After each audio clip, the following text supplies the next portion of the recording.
refers to the sub-clan of the Luo community. Let me not derail the point, but let me come to the to the point. Why sitting this way was the moment he was now interacting with the people. People could now come and ask Mr. Mulia on various concerns of life. For example, people were married and they just kept staying as men and wives instead of becoming mothers and fathers. So at that time, if there was that problem, Mr. Mulia could now look, and as I see, he could discern. Maybe they would have contravened the doubles. So he could now advise this couple to make a sacrifice to avert the crisis. And whenever also, by then people liked to make some journeys, so they could come and ask Mr. Mulia while seated the way you see me sit. They were now asking, we intend to travel from point A to B. Would it be successful or not successful? That's what Mr. Mulia now could now give advice. To the point, he was now giving solutions to the problems into the community of the Bukusu. And Mr. Mulia was also a lover, or he kept animals. Permit me to show you a few of the animals that he kept. Sure. This one is a sheep. This one is a representation of the sheep. Capture it from the other side, sir. Oh, yeah. So this one is the mouth. This one is a representation of the sheep. The sheep. To show that Mr. Mulia tended animals. This is the sheep, the sheep's mouth, and this is the head, this is the neck, and the whole of this formed its abdominal part of it, and this one was now the tail.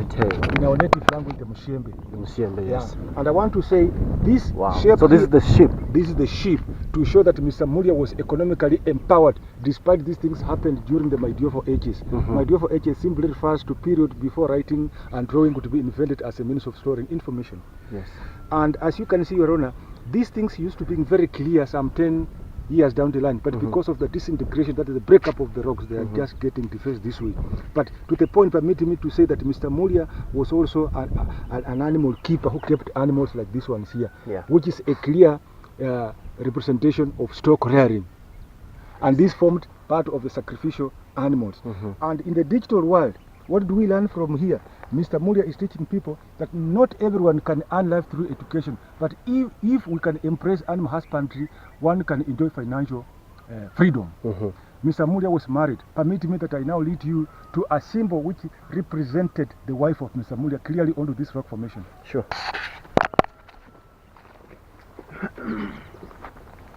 So as you can see, Your Honor, as we walk around, Mr. Mulia as a prophet set this site to make people view at life in a totally different perspective. As you now enjoy the horizontal view, this is now the human being, and this one is the chin. The chin. Yeah, and this is the forehead. This one is the kisogo now. Yes. And this is the ear. Yes. And this one is the neck. And I want to regret that people who do not have eyes of understanding that they tampered here. But this is the neck, so that these are the shoulders, this is the back, and these are the buttocks. Yes. So she's seated stretching the legs this way. I can see. And the issue of someone stretching this way shows that this person was a she. And in this regard, this one was the wife of Mr. Mulia. According to Bukusu. According to Bukusu. Yes. So Mr. Mulia had a family, and this one was the immediate family. Immediate family which comprised now the father and the child at the middle part, which you see. And in the days of Mr. Mulia, Bukusu boys were known or recognized into the community while they were now in marriage. Yes. And marriage was one of the rites of passage, which was very important. And in the days of Mr. Mulia, a boy was not permitted just to marry unless he could prove the moral values. And moral values, Your Honor, as you are quite aware, this means the required standard of behavior needed in any given community. Yes. Of being hardworking, humble, something like that. And the parents were now to choose the kind of lady who was to be enjoined to the son. And the lady was now also supposed to show the moral values. Yes. And this one here, Mr. Mulia could not only pay attention to animals, but he also paid attention to life inside the water, but that he did also fishing. So this one is a symbol of a fish. This is the head, this is the head. That's a fish. They are fish. And these are the gills. These are the gill, and this is the other gill. And this is the body, the mud fish. And indeed, he did not just fish onto this rock formation, but there is a river down here called Makina from where he did fishing. So this point is quite self-explanatory to that one of the fish. Meaning, as much as we fail to keep animals, we can also enjoy a financial muscle when we also enter into fishing here. So he's making people to look at life in a very broad way. That is farm diversification. Yes. Yeah. I want to show you a storage facility of milk in our native language, Emuka, but in that English, the gut or the quad. Yes. This one here. That's the quad. Thank you, sir. So this is the quad. So as you can see, even the milk is spilling out that way. Wow. This is the milk. The milk is spilling through that way. So it is just overflowing, as you can see. Wow. And Your Honor, the information I'm giving you is the information. So the quad is we used to keep milk here, right? Thank you, sir. Yes. I want to emphasize that the information, the oral tradition that you are hearing is the information which has been passed down by word of mouth from one generation to another. And from the gut, permit me now that I now lead you to a place which is dotted with a complexity of animal hoofs. Permit me that I now lead you to where Sure, please. They are just at a stone's throw distance, Your Honor. Okay. Yeah. So it is a place which is speaking a lot of things into the economic world and into the political world. And they also shapes which give agricultural diversity the way you see. Yes. Before we get to the hoofs, I want to show you an imprint of a camel. And it is just here. This is the mouth. An imprint of a camel. A camel. Get view from this side. This is the mouth. Yes. This is the nose. So this is the head now, the head. Yes. This is the neck, Wow. the neck, and this is still the neck, but he used now the bush lentils or the climbers to tie around its neck. And this white spot here formed its abdominal part of it, this white spot here. And this place where people tampered was now the hump. This one was the hump. And this dark spot, Your Honor, as you can see my left hand, this one was the tail. Do you get that image of a camel?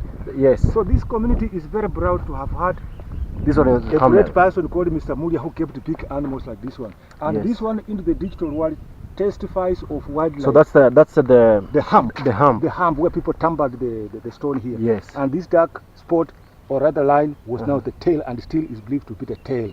Wow. Yeah. And this one was the water source.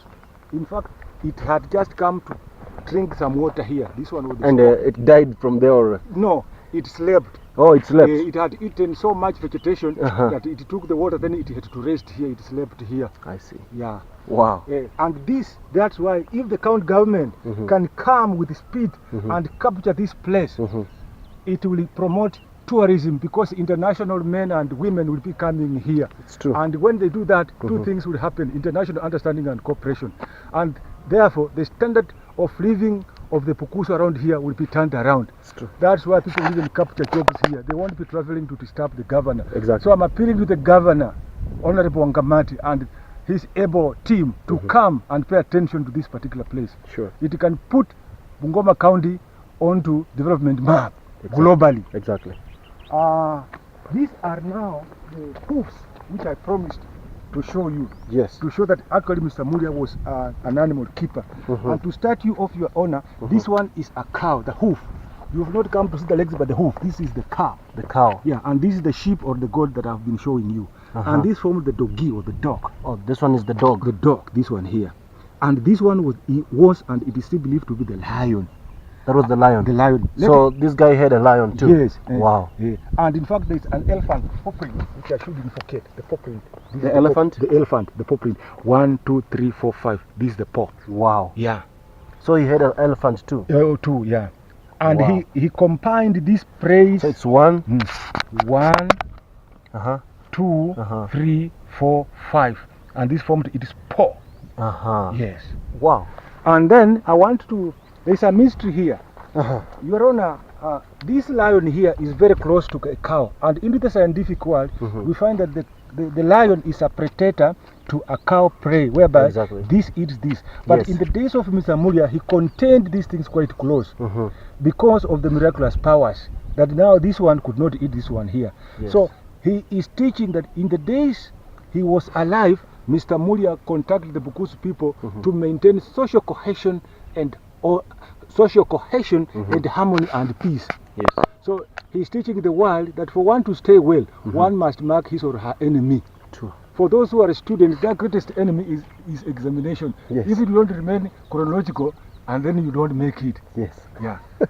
Mr. Mulia had a knife, whereby when you rear animals like this one, you will feel at one time to eat one. Yes. So you must have a knife. Exactly. Permit me to show you a knife behind Sure, you. please.